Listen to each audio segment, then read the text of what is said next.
Hey, fifth grade, it's Sarah Campbell. So this is going to be our last round of our Mona Lisa. I know a lot of people would want to stop right here. They'd be like, oh, this is the best I can do. I can't push it any further. We're going to push it a little bit further. And I think you'll be happy about it. And then next week, we're going to start on a new project. So I know a lot of this is going to be where you guys are going to really have to focus on your own drawings. I'm going to show you the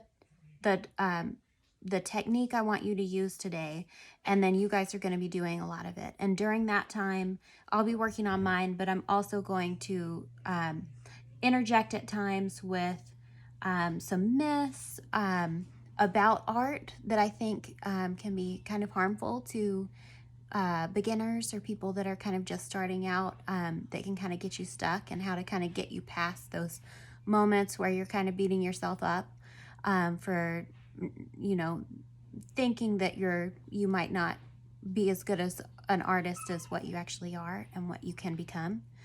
So I just wanted to kind of go over that a little while you guys are working on your on finishing up your Mona Lisa. And maybe I'll also talk a little bit about value and just some other tricks, but we're going to do a lot more on value next week. Okie dokie. So I'm going to set this up. What I want you guys to do today for the next 10 minutes or so is flip your Mona Lisas and your drawing of, and your reference of the Mona Lisa upside down. And we're going to work like this for the next 10 minutes. And the whole point of this is so that you can, again, she becomes more abstract when you flip her upside down.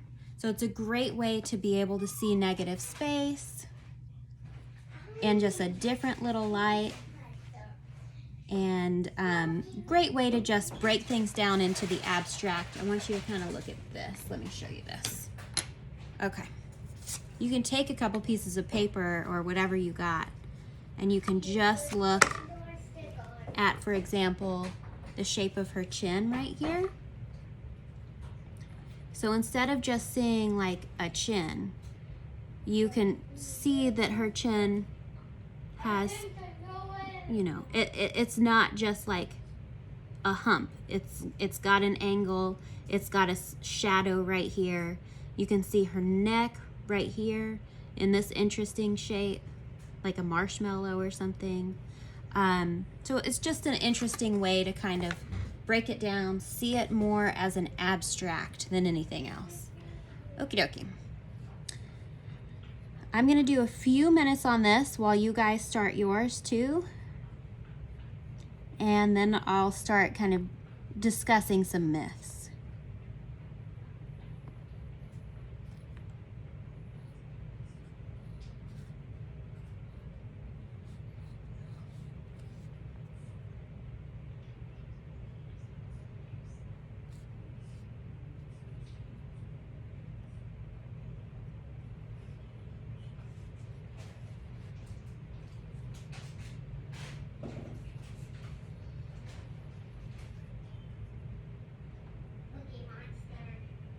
You might hear my kiddos in the background interjecting everything, and maybe my puppy too.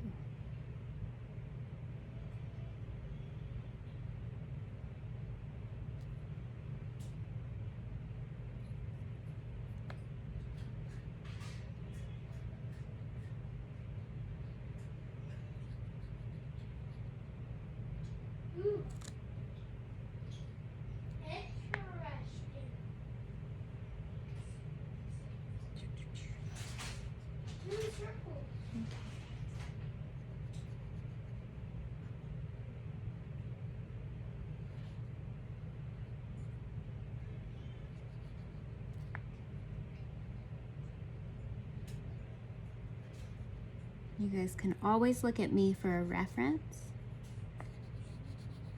or if you get lost about where to go next. But really just go ahead and try to find those little details. Do a lot of shading. I like to shade on that side, not putting tip down, but on the side.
So, for example, I can kind of tell that I've made kind of this area a little bit not big enough.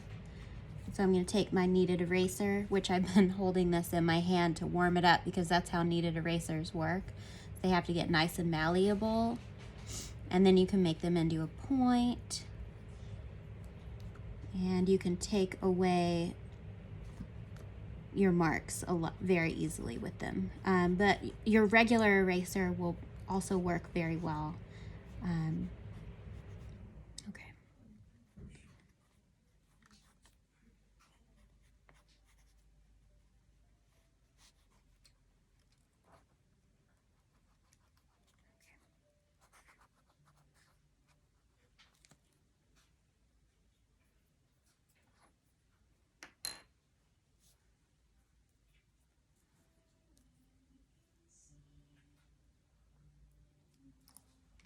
Right here, I see a lot of light, and on her chin. So I'm going to use my kneaded eraser to just find those little areas and brighten them up a little. Find the highlights.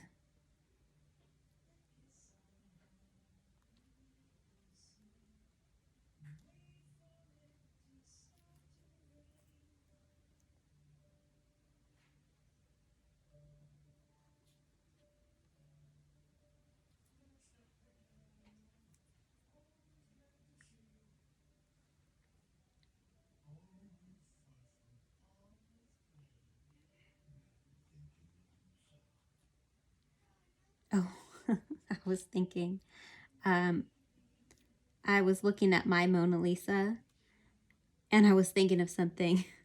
One thing that people have this tendency to do is accidentally draw themselves. Because who have you looked at the most in your life? Well, besides your family, you've looked at yourself probably a considerable amount in the mirror. So people have this tendency to accidentally draw themselves, and I definitely did that with this.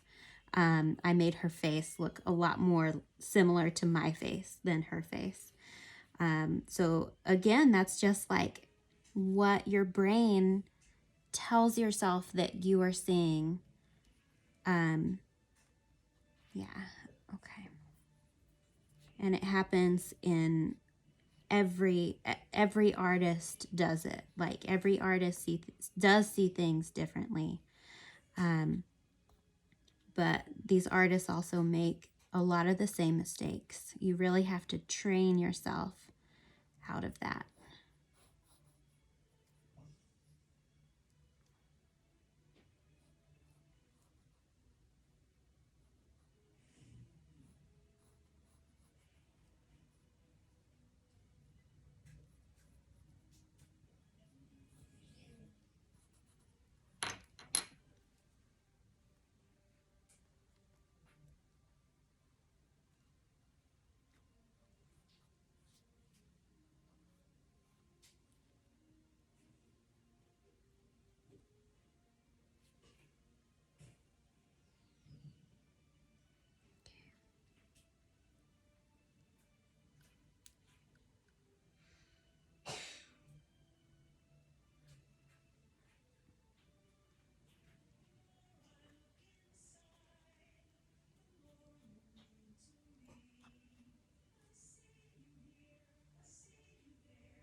Okay, there we go. Okay. Okay. I'm going to lighten up just this little bit of the shaw. It's a little bit too light right here, but that's okay. I actually found the right location of that now. Let's see.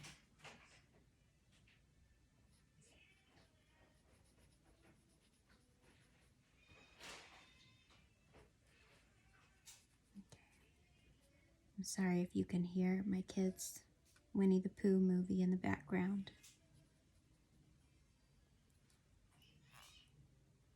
Okay.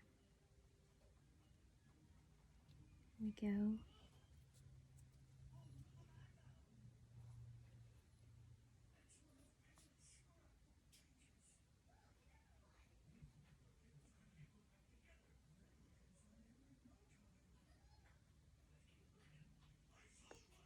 My gosh, even upside down, I can just really see how I have made her look more like me. Okay, so we're gonna work on that. She has very heavy eyelids. I want to make sure to kind of make sure I get those in.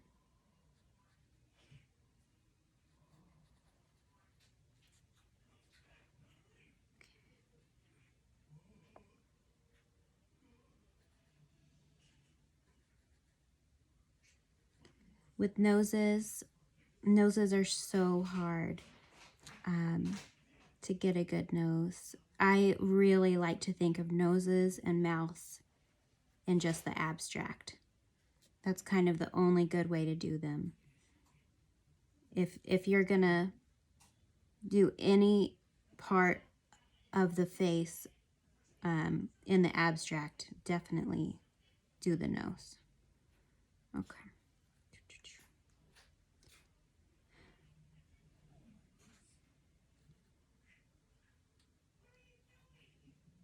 Okay.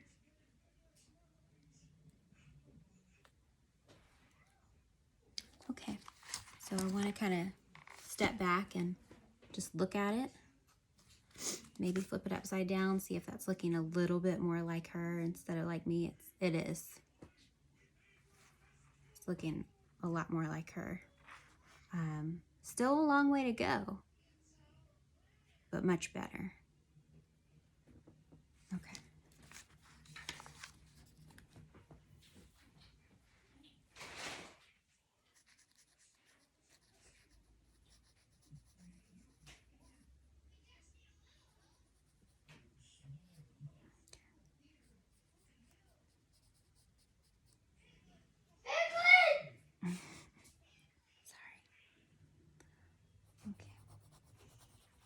All right, you guys keep working on this. I'm gonna finish this up too, but I do want to read you guys some of this.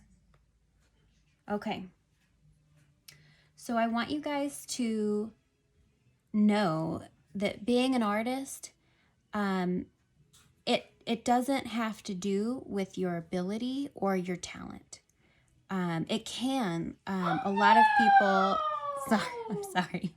A lot of people are naturally really talented, but you don't have to be. You can train your eye, and there's many artists that have used the way that I'm teaching you to become professional artists. It's about switching your brain from the right, thinking of things on like the right side of the brain, teaching yourself to kind of use more of the left side of your brain, which is the more technical aspect. Your left side of the brain is more technical. So let's see. The other thing I just want to mention is that you can make it as an artist. So like if that's something that you do want to consider, don't think that it's unattainable or out of reach. If you want to try to pursue that, just work really hard. And you can actually do it. And you can, make money doing your art too. Yeah, so that's another thing. Let me see what else I wrote down. Just that whole idea of I'm not good enough. Just that whole mentality, I just want you to toss it out the window. Every single person's brain in your entire classroom works differently. I know I've kind of said that before, but I'm a huge believer, because it's true, everybody's brain works differently. And a lot of people put more emphasis, just think of it as like a bunch of eggs in a basket, and everybody has different eggs in, let's say you have like 5 different baskets, and you can put 12 eggs you can distribute them however you want in these different baskets. So maybe all of your eggs are in one basket and you're just naturally super talented at art. Or like you've got some eggs over here and some eggs over here and you're great at taking standardized tests. Maybe you're good at that. And it's just a mixture. Everyone kind of has that same number of eggs. They're just distributed a little bit differently. And art, you can really use your technical side to get better at it, is what I'm saying. So don't give up if you are discouraged. Okay. Some people think that art should be easy. Other people think that art should be hard. Both of those can be true or cannot be true. Art can be easy if you want it to be easy, and art can be hard if you think it's hard. So it's really just about trying your best, forget the rest, that sort of mentality. Like I said, I think of all of my art pieces as kind of like lots of big lines that are all mistakes, and then honing those lines until I'm satisfied with where they are. Keep it beginners. Another big thing is that even if you are getting really advanced, I want you guys to always keep a beginner's mind. Even when, if you can take one thing out of this, when you start to get really good, is to always keep a beginner's mind. That's kind of like, if you start thinking, oh, I'm too good for just doing color studies, just keep it up. Keep an open eye and know that you can learn from any experience. Okay, that's pretty much it for right now. Let's just go ahead and finish our Mona Lisa a little bit.